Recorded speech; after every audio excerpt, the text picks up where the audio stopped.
Maybe having Internet Explorer issues. Is it not moving up for you? Well, it looks like I've Close.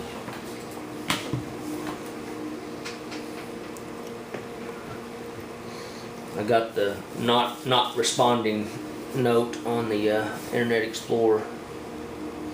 Let me try it again.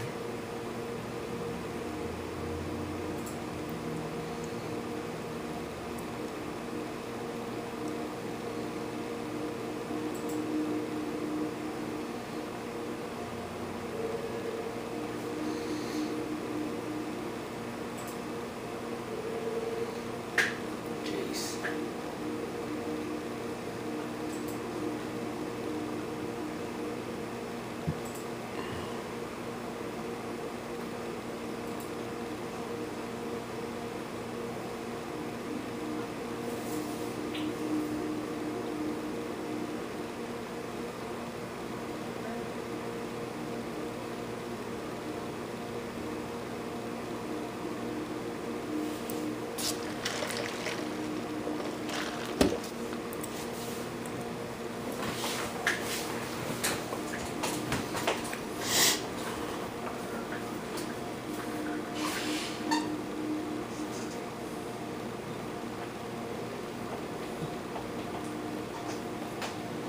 I'm just clicking on the link from that invitation. Is that correct? Yeah, the go-to-meeting link in the invitation should be right. And it should auto-load the meeting, and you should get a page tomorrow when it's saying your meeting should start shortly. I think I may be getting there.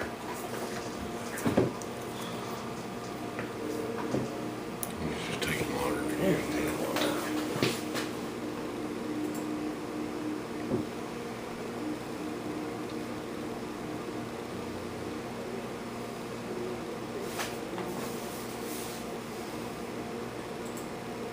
Are we with you? I don't see you on the meeting just yet. Nothing's going to say that you're live.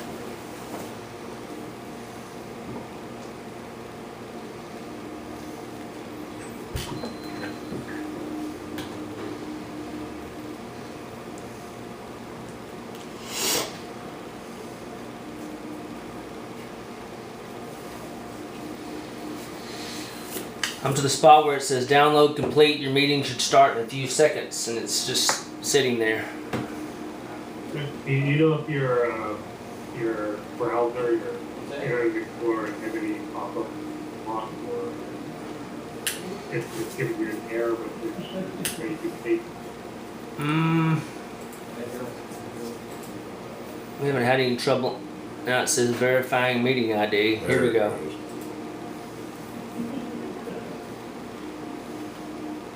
It's just taking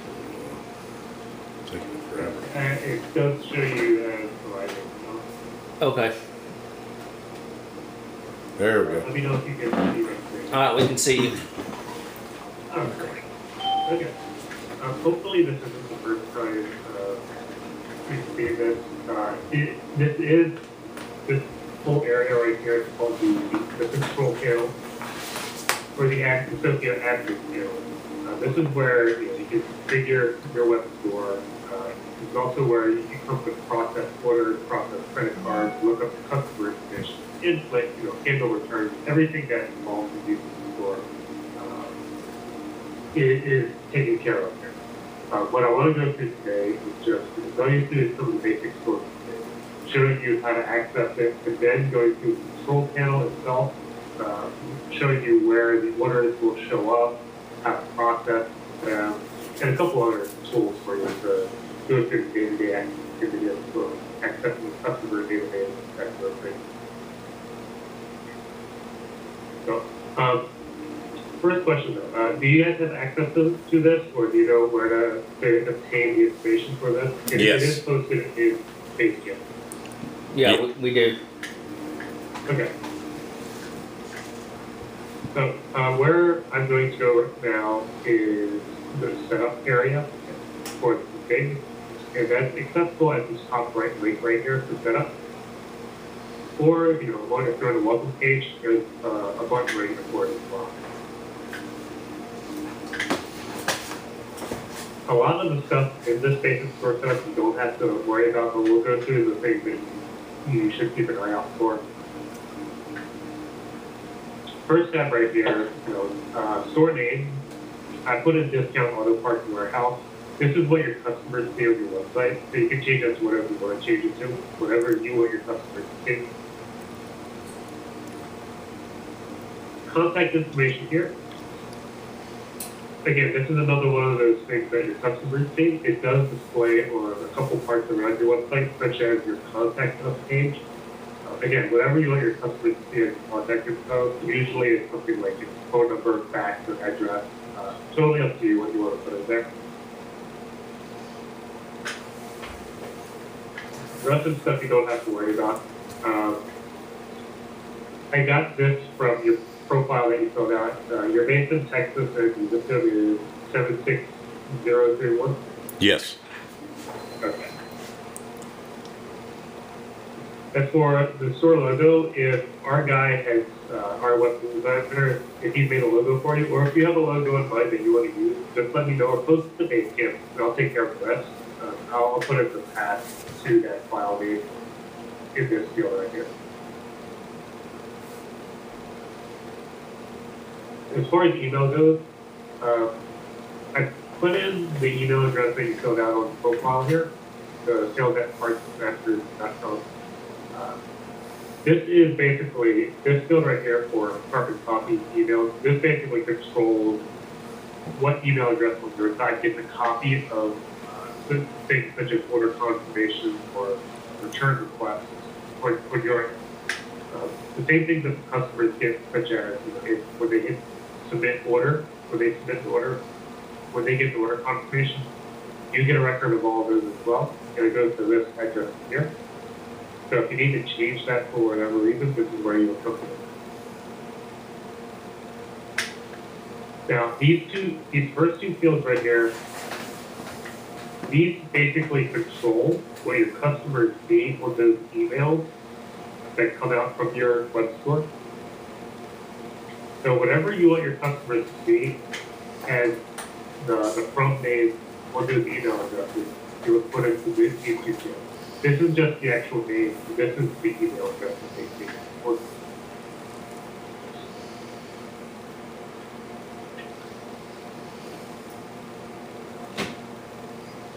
Now, in terms of inventory, this is an integrated site, if I'm not mistaken. In terms of the cataloging and what you want to sell on the website, were you looking to basically sell everything, including stuff that's out of stock, or were you just focused on just selling what you had in stock and doing the real-time inventory check? Mainly just what we have, I think. Okay.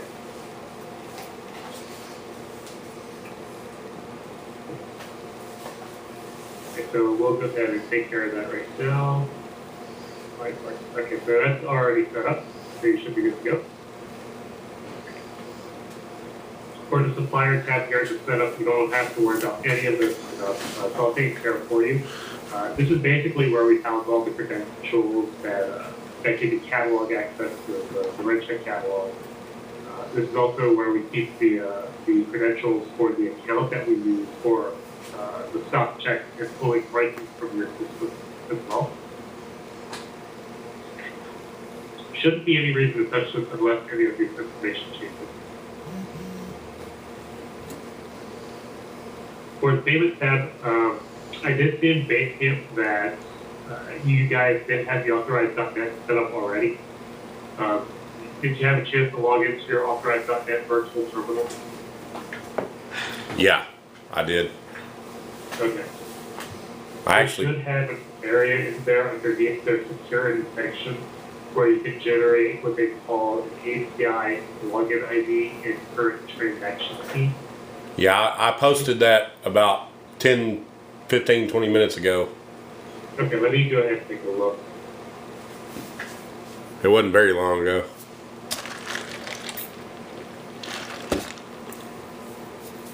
Okay, got it. So I'll go ahead and put that stuff in right now.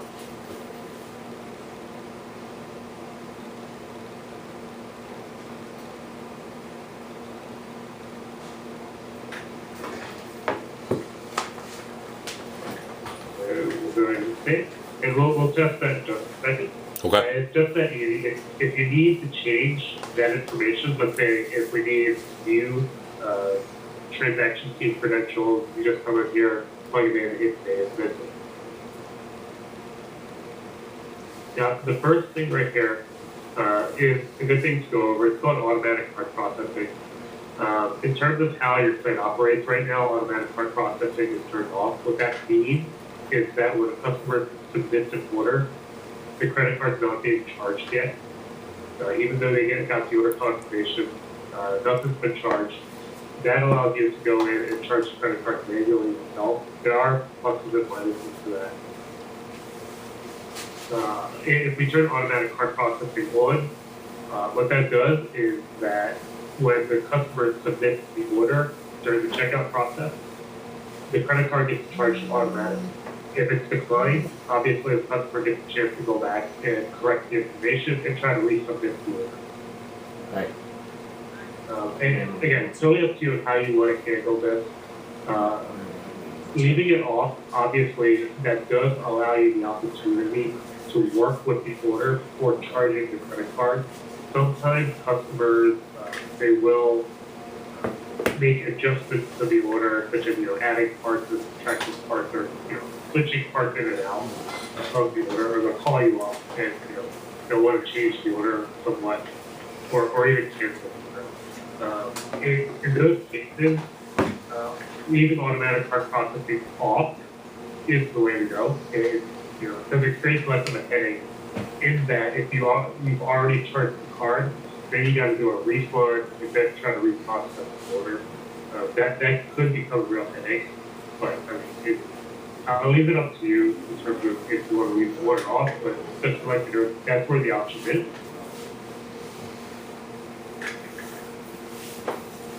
Now, Is there a reason we wouldn't take Discover card?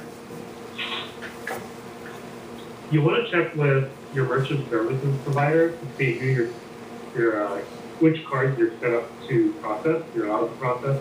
I know that Discover is usually a special, it costs more to process Discover card. I think Amex as well might cost more. So you'll want to check with your merchant service provider to see which ones you can process. If you can process all of them, then there's no reason why you shouldn't check all of them.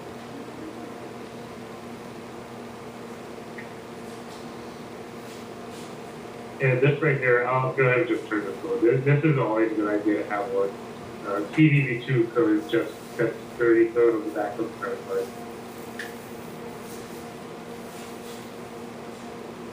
Were you looking at adding PayPal as a payment option or even Google Checkout to your website as well? Yes. PayPal for sure. PayPal for sure? Okay. Yeah. If you have, do you have the PayPal account handy? That is the email address that's registered with that PayPal account? Yeah. Okay. So if you do have it, I can go ahead and picture it right now. It's your Laney M70. Whatever. It's Lanny M70. LNA. LANNY. A. You don't want this on your website, do you? No, it won't process the account ID. At gmail.com. That's the actual account. Okay. I'll go ahead That's and E do for that. PayPal. So if you send an email, And it's as easy as that, basically. No, it's set, You it just sets click the it on, time put it back. in the account, and it becomes an option during the checkout process. So if the customer That's just the account. select PayPal as an option, as their payment option, it redirects them to PayPal server where they can finish the transaction. Okay. I like Now Google for Checkout. shipping, we do have your UPS account number right here. That's great. Were you looking at adding any of these other carriers as well, or is it just going to be UPS for now? We might add USPS, but we're not real sure yet. Okay. So it's fairly simple to add USPS. You can touch base with me to add it. We do need to add some shipping rules there for USPS. But as far as UPS goes, most of the carriers work the same way in terms of how we get the freight rate or the shipping quotes from the respective carrier. We use the estimated weight of the item in the customer's shopping cart. We use your zip code, and then we use customer's zip code to go to the respective carrier and get rates for each of their services. You can, once we get those rates, you can modify the rate underneath the shipping rule. And actually, it's not showing up here, but let me go ahead and check. So where I'm going right now is shipping maintenance here.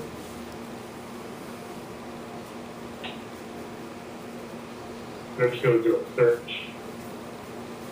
It looks like it's going with that.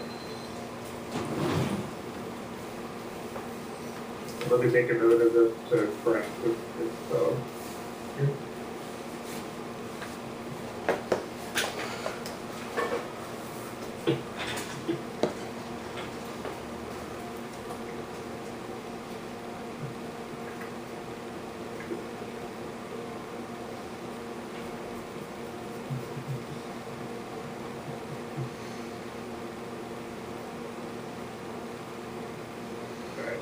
So I'll take a look at this, but the basic concept behind this is that we get the rate from the respective carrier. In this case, it's going to be UPS.com. You're able to manipulate the rate, that is, mark it up or mark it down, offer free shipping if you wanted to, and I do see free shipping advertised here. You can add manual dollar charges such as handling fee, that sort of thing. And all that stuff is calculated in the background before your customer sees the actual freight quote. So your customer really only sees final freight quote price during the checkout process. I'll go ahead and check on that and get that fixed for you so you guys can take a look at it. Okay. Okay. As far as pricing goes, we are directly grabbing from that account that you supplied to us, so that you shouldn't have to worry about that. As for tax, do you know what the tax rate is for Texas offhand? I think it's 7.75. 6.75. 6.75. Go ahead and enter that in. Okay. So that should be taken care of, and you took care of the inventory. It's locally different. That's good to go. But that's basically it for the store setup.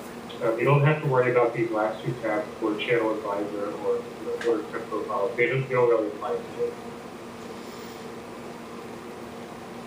So where I want to go right now is just a control panel, just to get you guys familiar with it. Now, basically, what's going to happen on a day-to-day basis is, right now, customers can, or you can go to the website itself, go it right here for a discount on a part for it. This is just temporarily, but you can browse the website just like if it were a live website and check out all the links and all of the cataloging itself. You can add items to the shopping cart and check out with it. I did a test order on the website, I think it was last week as well. So that's why you see an open order right there.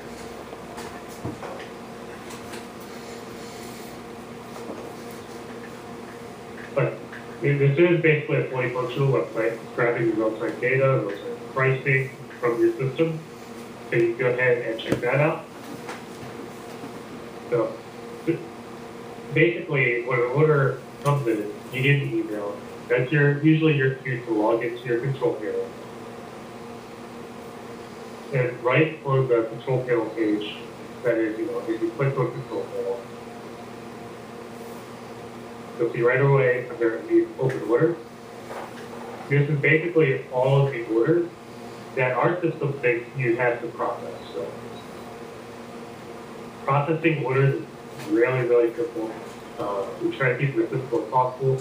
The only thing that really involves is just charging the credit card, making sure you're paid for the order, and then submitting it to your warehouse management system so you can then pick the order and ship it out to the customer. So to do those things, it's fairly simple. You just click on the order itself. Now, if you need to work with the order, that is, change any of the information, you can do so directly on the invoice. You'll see change buttons loaded throughout the invoice. You can change the ship to information or if it's a change button. We'll load up a pop-up window where you can enter the new information, hit save, and then save it. Same thing with any of the other things. If you need to change the shipping service, for instance, you'll see that the shipping service is already in here. If you need to change it, once you save, it'll actually update the invoice in real time and update the price as well. So now this is one of the reasons why I suggested that it might be a good idea to leave automatic cart processing turned off, because if you, let's say you do update, let's say shipping for instance, just because you update it here and it updates the invoice total here, doesn't mean that the credit card is going to be charged, since the credit card would have already been charged at the checkout. You then have to refund the credit card and try to reprocess. So that's one of the reasons why I suggest leaving it off. But again, that decision is up to you in terms of how you want to take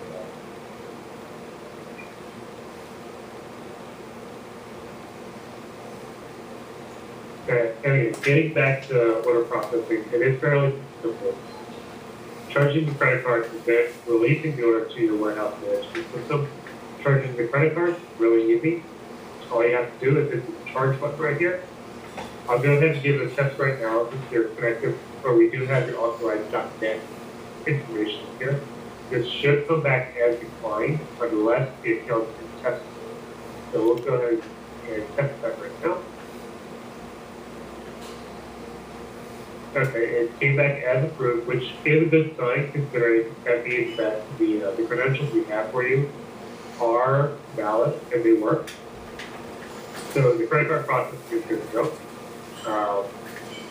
I believe the account is in test mode still. So once you're ready to go live, I'm pretty sure if notification comes back.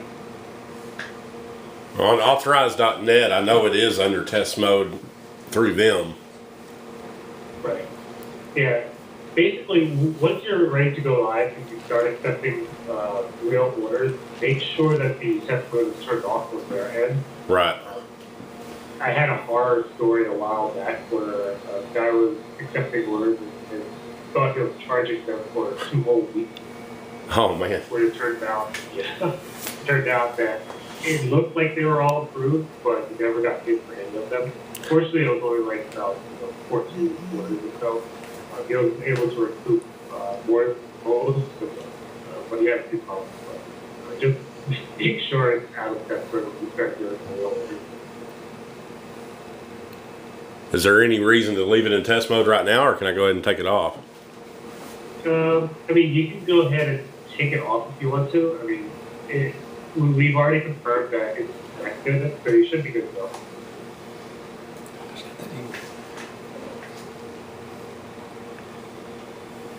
But after you confirm that the order has been paid for, that's when you just press this link up at the top right, or send one-on-one items to WHI.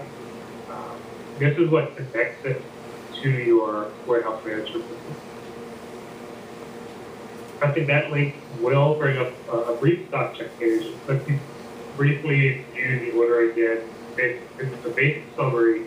It does a stock check to your warehouse as well. If you have alternate warehouses, and I do see you do have it set up here that has low alternate warehouse, we can choose which warehouse to send the order to.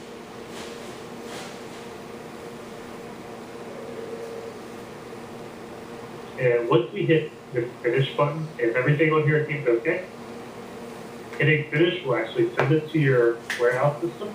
Your warehouse system will send the B2C site, the web store, a PO number to attach the PO number to the order, and it closes the order on this. If you're willing, I can go ahead and try to send this order through just to test it, if you're ready. Yeah, we Yeah. do that. Okay, so Can I'll we go go ahead and click on finish right now. Okay. Again, we're just testing to see that the order goes through, and you do have all of the information on the order to actually process it. Okay. He's going to retrieve it right now. Okay. All right, and it looks like it went through successfully. We got a successful result, and that's also a very good sign. And this is the PO number that your warehouse system gave back to the B2C site. Okay. So, but, at that point in time, it's basically a closed order on this one. Now, if you go back to the control panel, you'll notice that under open orders, that order will not be there anymore. Right. Now, that's not to say that you lose access to that order since it's off the page. If for whatever reason you need to go back and check on orders under sales right here, Uh-huh. you'll notice there's an invoice search here as well. There's also an invoice support button.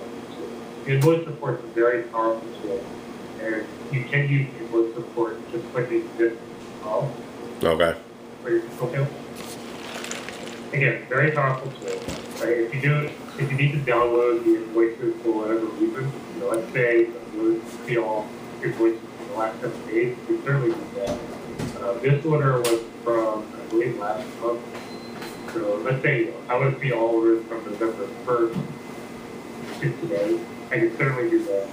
There's different filters here which you can filter the invoices by. So it's great. And you'll notice here's the invoice report with that one test order submitted on November 30th. And it gives a brief summary of it here. Shows the credit card status, shows that it was sent to your supplier system with that PO number there. And you'll see a tracking button here as well. Now, with all that said, one thing to keep in mind when you're shipping the order out, I'm assuming you're using a UPS launching system, is that correct? Do what now? Are you using a UPS world ship system that is UPS shipping terminal? We haven't started yet. We actually met with them and they haven't contacted us back. Okay. You usually, so whether or not you're using the world ship system, UPS always gives you an option to add a reference number to a particular ship. In this case, in that reference number field, you'll always want to put in the Sophio invoice number in that reference number field. In this case, it's going to be this 10000 number here. As long as you do that, since we have your UPS account number as well, that's enough information for the web store to go out to UPS.com and get tracking information from them. Okay. So, as long as you're putting that in the reference number field, you don't have to worry about managing and tracking it up or it's all done automatically.